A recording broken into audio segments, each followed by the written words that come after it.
I think one of the great challenges in the world of drinks is how to make really interesting, sort of adult drinks without any alcohol at all. And Tom is the guy to tell us how to do it. Come on. I think what we're doing here, exactly as you say, Oz, is we're trying to make the most of every drinking occasion, alcoholic or not. Yeah.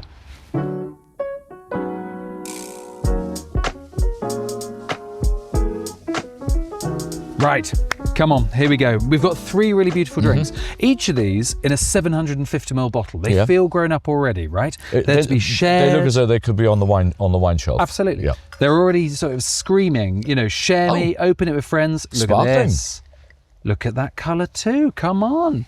It's a shimmering, pale gold colour, isn't it? It's come pretty on. nice. Got a little bit of green in it. Yeah. At least we're in the garden. Everything's got a you've touch. got a bit of green in you. Exactly. Now, what you've got here, Oz, and like really beautiful bubbles, right? Great effervescence. Bubbles, it holds its fizz. It's doing really well. This is Iceberg, and it's their selection range Blanc de Blanc. Oh, Iceberg, they were just about the first people years ago to say, hey, we can do this de-alcoholized wine thing, come with us. But it's really difficult to do from what I remember. It is enormously challenging. In the non-alcoholic world, we are living in now at a time where non-alcoholic beer, arguably there are many better examples of non-alcoholic beer than there are mass-produced very average beers on shop shelves. But the gap with actual beer, boozy beer and non-alcoholic beer is quite small. Yeah. You know, you're dealing with a product that's 3.5%, 5% ABV. So there's less alcohol when you take it out to deal with, fill the gap of, but also beer's a recipe, right? You know, you can add more malts, more hops, you've got things you can flavour. Wine, you've got so much less leverage, there's less things you can do to it. And I think the gap between alcoholic wine and its non-alcoholic counterparts is closing fast.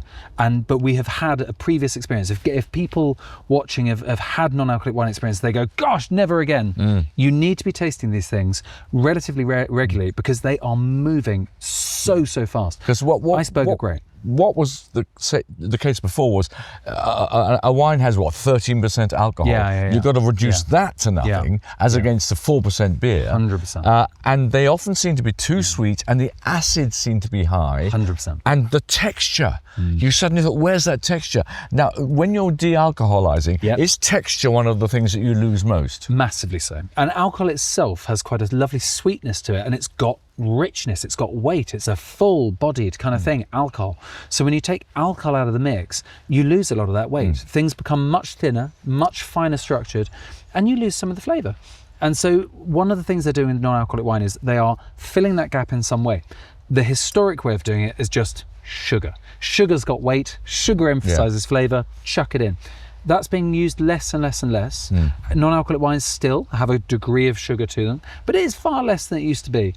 And actually, you know, this is incredibly well balanced. So what you've got here is you've got 100% Chardonnay grape. It smells like Chardonnay. That's the really important thing. And those will have been created, they would have been turned into a fully alcoholic wine.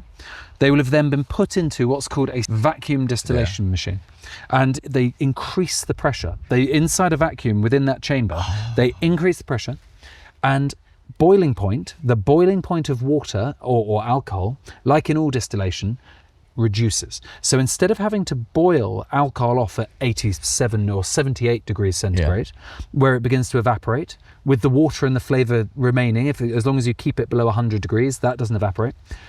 In a vacuum, now with this kind of technology, you can do it at about 25, something like that, degrees centigrade. And you can begin fantastically important because 70 degrees, you will boil away flavour. Anything and that's in there is tasting cooked. Baked. Absolutely. But all the freshness will go away. That's just barely more than room temperature. Yeah, exactly. And so suddenly fermentation the freshness stays in, the fruit stays in, the typicity of the Chardonnay grape can remain. And what comes out of this machine is they've got very, very good in the last few years is they segment the different characteristics. You can pull out essentially all of the different flavour components, and then at the end of this process, simply you bring them all back in together, but you leave the alcohol out. You might put a little of extra sugar in there. You might, raise the aromatic qualities. You might go, actually, we'll put a tiny bit more of that in there. But it's all essentially rebuilt from the original wine. And what you end up with is you end up with wines that have a typicity. You get Sauvignon Blancs now that smell like Sauvignon Blancs. An Iceberg They have been at the forefront of this for decades, as you say, and this is their upper tier. I think it's very good. It's really good. Yep. Refreshing. It's like a very light Chardonnay. It's not big and oak aged and ripe. It's just like a very light, delicate Chardonnay. Just a bit more lemon probably than you'd normally get, and a little less texture, but 100%. pretty decent. It's got lovely mouth-watering kind of, refreshment, hasn't it? And I think a lot of these things, for me, the big part of non-alcoholic wine, if I go to a party, and there's all kinds of occasions where I choose not to be drinking wine, it feels like a fate worse than death to go to a party where everyone else is having wine and sip a elderflower and soda or something, or whatever, a Coke. I quite like elderflower and soda. Okay, fair enough. 1 or 2 is okay. You don't want to be on it for 5 hours. If I can go to a party and I can have a glass that looks the part, smells the part, tastes the part, and I can do a bit of this swirling stuff, and I can chat to you, Oz, genuinely within 10 minutes, I've acclimatized. I'm assimilating. I'm sociable. The sort of the instincts built over decades of drinking socially kick in, and you're off. Think positively. Yeah, that seems to me to be the whole idea about this. I'm not drinking alcohol. Many people have different reasons, but when I drink, when I decide to take a few days off or a week off, just think positive, just saying, great. Yeah. What else is there? So, Tom, what else is there? Good stuff, isn't it? Right. Going in, it doesn't have to be wine-based to be a wine-like experience. And this is the lovely Saicho. Big fan of Saicho. This is a company that was created by Charlie and Natalie. They are two, working professionals that going out for dinner.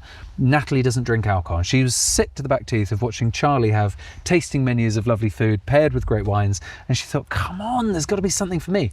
So they created this. It's a range of tea-based, green teas often, but very importantly, specific teas from specific vineyards. Tea obviously has this origin, it has a sense of place. Tea gardens exist in the same place like wine does, that vineyards do. All of the climatic influences, the soil, the culture of the people dealing with it has an impact on the eventual flavour. And this is their top tier wine. This is a wine-like thing. This is Osmanthus. It's made from oolong, Chinese oolong tea. So a gently oxidized, kind of halfway between green tea and black tea that we're so comfortable with sort of tea. Really textural, rich, interesting stuff anyway. And they pick it first thing in the morning at dawn. They layer Osmanthus flowers on top of it like you might with jasmine teas. And the Osmanthus flowers, over 24 hours, all of the lovely aromatics of it gets soaked up by the tea leaf. They cold brew a lovely tea from it. They mix it with a bit of white grape juice just to give it a little bit of mouthfeel and natural sweetness.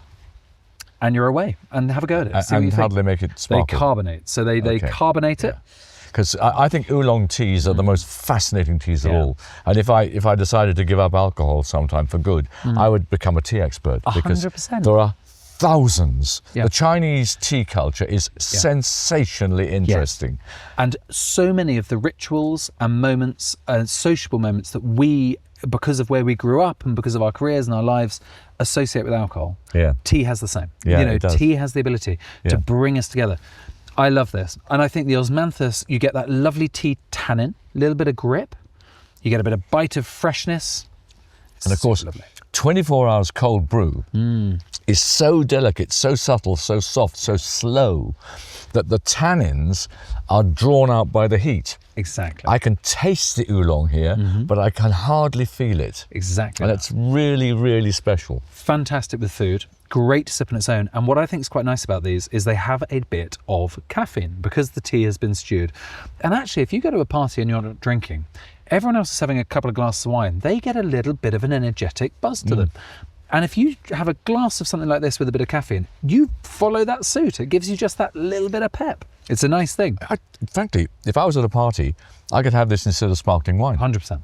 It's got all the same layers of complexity. It's beautifully presented. Saicho. He was the Buddhist monk who took tea to Japan.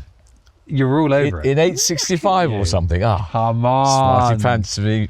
Come on, Smarty Pants, taste this. See where you go. That's really nice. Good, isn't it? Right. This is different, which is spelt different, but with none of the vowels. Just going to say. It's a thing. Where did they get brung up?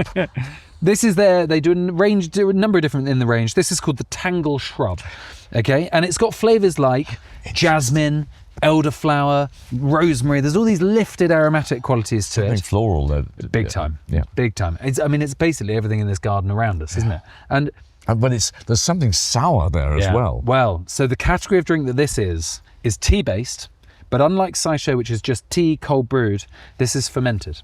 This is a kombucha, and that means it's a green tea base. They add a SCOBY, this amazing thing that creates a fermentation, and that gives you that lovely flavour and complexity. Sorry, what does SCOBY mean? Well, so SCOBY is a symbiotic culture of bacteria and yeast. Sounds disgusting. That's important. Yeah. Well, have you ever had, if it looks like a mother, it'll look disgusting. Well, it is. A mother is a SCOBY. So when you get that lovely kind of mothery richness from really good apple cider vinegar, that's the same thing. That's it. Fermentation. But hang on, this has got no alcohol in it. No alcohol. But you add a yeast, which surely creates alcohol. Mm-hmm. So how does this work? Okay. So the SCOBY is magical. It's the same way you make ginger beer and other products that are fermented but don't have alcohol. What the SCOBY does is when you sink it into a solution like this of green tea base with some sugars in there, the sugars are used up by the yeast as a fermentation. Alcohol is created. The yeast creates alcohol from the sugars. Yeah. Bit of carbon dioxide. This is a second fermented beverage that is naturally fizzy because it creates carbon dioxide. Champagne. Like champagne, exactly that. But crucially, the bacteria in the SCOBY consume the alcohol as it's being created. It's this wonderful closed loop system. The bacteria uses up the alcohol. The byproduct of that is it creates acetic acid. And so what you end up with is this lovely line of freshness. That acidity you mentioned is the byproduct of the bacteria using up the alcohol. I was going to say, have they added cider vinegar or something to this? This is it. And it's got that wonderful, lovely, mouth-watering freshness, lifted aromatic quality. It's like cider vinegar. It's good stuff. Delicious. It's really good stuff. That would make sense, because otherwise I would say, why don't you use this SCOBY thing to make de-alcoholized wine? But this acid will be too strong in a wine. Exactly that. It's a genius thing. And so they are very similar products to wines. They've got a lot of the same tension and mouthfeel. They've got flavours in there that you couldn't get without a fermentation. They're complex. Yeah. Good for your gut. That's completely right. And they, probiotically, they're fantastically good for your gut, aren't they? Amazing. But this is complex. This is interesting. Just like with a really good wine, you could have a glass of it and the flavours could change 10 times in a glass full of wine. This could do the same. Thing. Really good. So, different Tangle Shrub. We like you a lot. Yeah. We hope you enjoy that, and I hope you enjoy the moments. As you were saying, be positive. Enjoy the conscious moments of not drinking. And the nice thing about this is it's completely different to any wine you've ever had. In fact, it's completely different to any drink you've ever had. So it's really positive. Roll about it. Yeah, it's not about taking stuff away when you decide not to drink. It's about creating and adding something new to your life. 100%. Get out there and enjoy it. It's good. This is just one of our Wine Alive Summer Sipping Series videos with Oz Clarke and me, Tom Surgey. If you'd like to know more about the wines we've tasted, head over to our blog at wine-alive.com and check out our other videos. Don't forget to like, share and subscribe. And thanks again for watching. We hope you sip splendidly this summer.